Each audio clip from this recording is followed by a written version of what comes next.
If there are people in the UK supporting Palestine in great numbers and at high volume, I suppose the Israelis, and anyone over here interested in civilization, can take comfort in the news that there is one large and populous country that is unequivocally supporting Israel: India.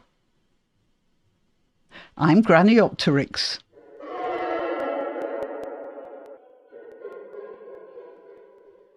So it turns out that America isn't the only country that's turning out to give Israel trenchant support. As Al Jazeera here notes, there's a groundswell of support for Israel from the general Indian population, at least the Hindu, and no doubt the Zoroastrians and Christians as well. Surprisingly, Al Jazeera isn't too happy about that. So let's take a look at this item in Muslim world. The same radical, jihadist, Islamist, terrorist thinking that Israel is a victim of, we are a victim of as well. It's just that we have had a very strong government. Israel is fighting this war on behalf of all of us. So that's pretty strong, isn't it? And that's what Israel has been saying as well. By the way, that it's holding the gates closed against a sort of jihadist mentality for all of the Western world. If you look at the geography, you'll see that if Israel falls to the Iranian-backed jihadists, then there will not be peace. Oh, there'll be a lot of dead Jews, of course, but also there'll be a lot of dead Arabs, because Iran, which has worldwide ambitions, will then start chipping away at Lebanon, Jordan, and possibly Saudi Arabia in order to install its particularly virulent version of Islam. I'm not talking about the general Iranian population, by the way. I'm talking about their government, which has been imposed on them and which a lot of them don't like, but they don't have the power to deal with that at the moment. Anyway, once that sort of regime might get installed in the bit between the river and the sea, the area will be a firestorm. But without making predictions, it's true that this particular conflict is bringing out the true nature of jihadist Islam, something which our insulated elites, so sophisticated that they can't see beyond their rimless glasses, all these European sophisticates and American elites might actually be starting to think now, which might, if they have any sense, give them the opportunity to do something as well. Or not, of course, in which case Europe's in for some trouble. But back to India. Apparently, a Hindu priest is asking Israel to allow Indian soldiers to come and help. Let's have a look at this.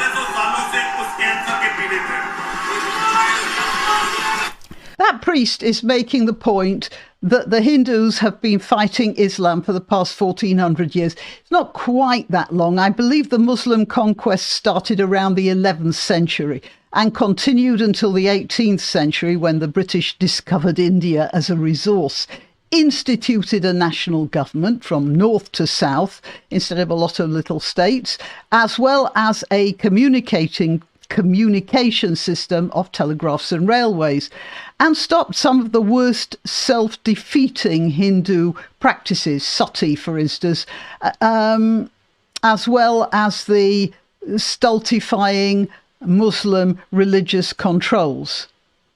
But yes, in those 700 or 800 years, there are only estimates, but it seems that the Muslim conquerors managed to kill between 80 million and possibly as many as 200 million native Indians. And that's without counting the ones who were forcibly converted and the ones, mostly women, I suppose, who were enslaved and imprisoned in harems. It's always struck me as one of the great one of the great tragedies of humanity that the Muslims invaded India. There's a list of pre-Islamic universities. I'll read it out to you. Takshahila, Kashmir Smast, Nalanda, Vallabhi University, Sharadapith, Pushparagiri Vihara, Odantapura University, Vikramashila, Somapura Mahavihara, Bikrampur Vihara, Jagadala Mahavihara. I don't expect you to know about these institutions because they were destroyed. They were institutions of learning and culture which predated Bologna University, which started at the very beginning of the 11th century and is the oldest in the Western world. They'd already been going for hundreds of years.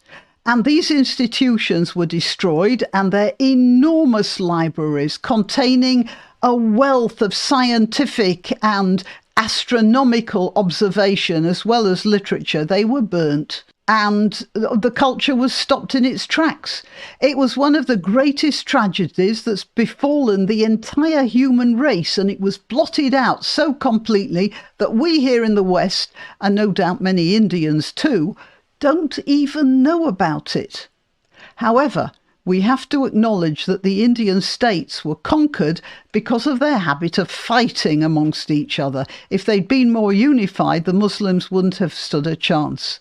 So, going back to that priest for a moment, and I know there are many Hindus who boast about kicking the Brits out of India, but looking at it dispassionately, the Raj was probably the best thing that happened to the subcontinent, and it might be now that India can be the best thing that happened to Britain, considering that Hindus can now draw our attention to exactly how bad Muslim domination can be. Let's carry on with Al Jazeera.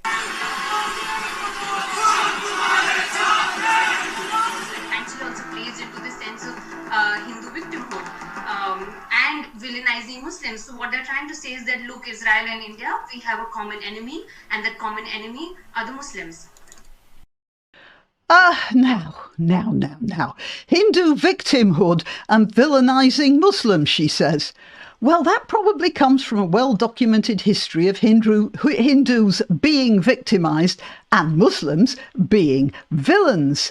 Just like the thugs of Hamas boasted about their exploits to the whole world, uploading the video evidence of their rapes, tortures and murders, so the Muslim conquerors of India recorded their exploits in grisly detail, and in both cases they were proud of what they'd done.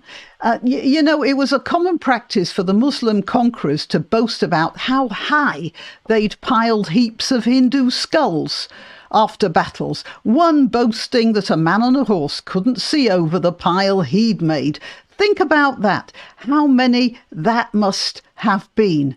And this is a memory that no nation would forget, however strongly others try to suppress it. Let's, so talk about Hindu victimhood and Muslim villainization. Yeah. Okay, let's have a look at this again. They are the common cultural thread. So by way of extending the solidarity to Israel, it's basically saying that, you know, we are together in fighting this fight against Muslims. No shit, Sherlock. Hindus were killed in their millions, and Muslims today state quite openly that their ambition is to throw all the Jews into the sea. And some of you will have seen videos of a savage Muslim rabble that broke into Dagestan airport the other day when an airplane touched down to refuel and word got round there were Jews aboard. Maybe I'll find a video of that and I'll put it up here. What's that about victimhood and villainization again? Now, a few days ago, I played a video in which a Saudi writer talking in what we might think of as a more sensible way about Jews and Israel and such like. He was talking, but the fact is his opinion is swamped by the sort of Muslim you saw in those murderous crowds in Dagestan. I do believe that finally, ultimately, voices like his will be, well, more empowered to speak out. But it's going to take a while, and I suspect longer than the lifetimes of any of us watching this video when I've just made it. Mostly because imams have a lot of influence, and they do have an interest in maintaining their power over their followers by keeping them in a state of both ignorance and fury. Let's carry on with this journalist.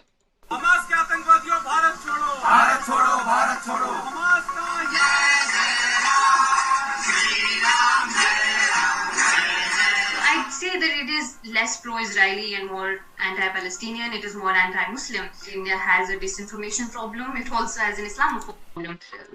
And I'm Granniopteryx, reminding you to click that like button. I'm also on other platforms, the Rumble, BitChute and Minds.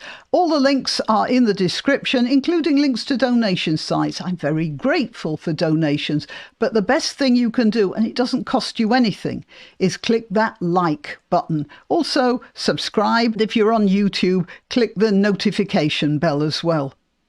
Okay. Back to India. India has a disinformation problem and an Islamophobia problem. They say anti-Palestinian information. I don't know how it's possible to exaggerate how bad the Hamas attack was. I mean, you'd have to get pretty imaginative to dream up something as bad as the sort of things they did. Actually, you'd have to be a psychopath.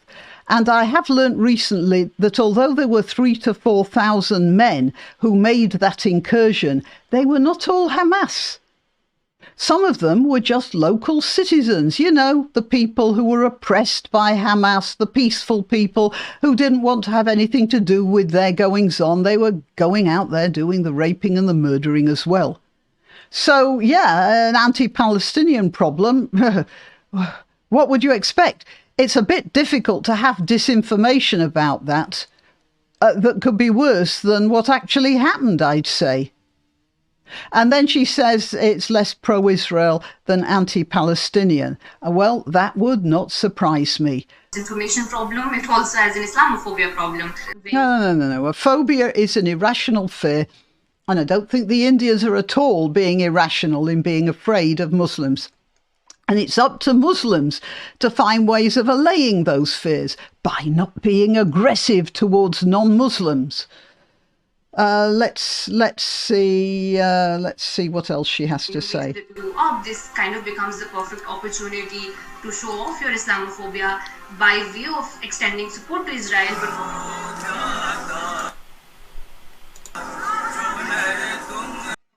India has been criticised for its treatment of ethnic minorities.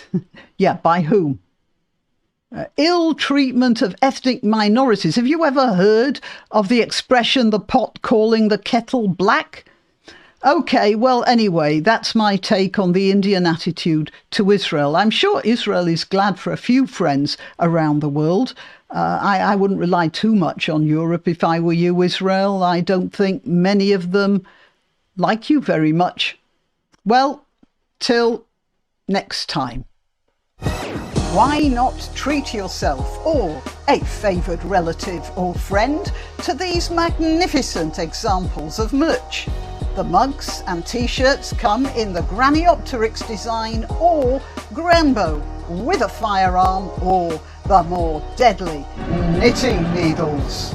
Go to www.granniopteryx.com and whatever platform you're watching this on, please click like, subscribe and share.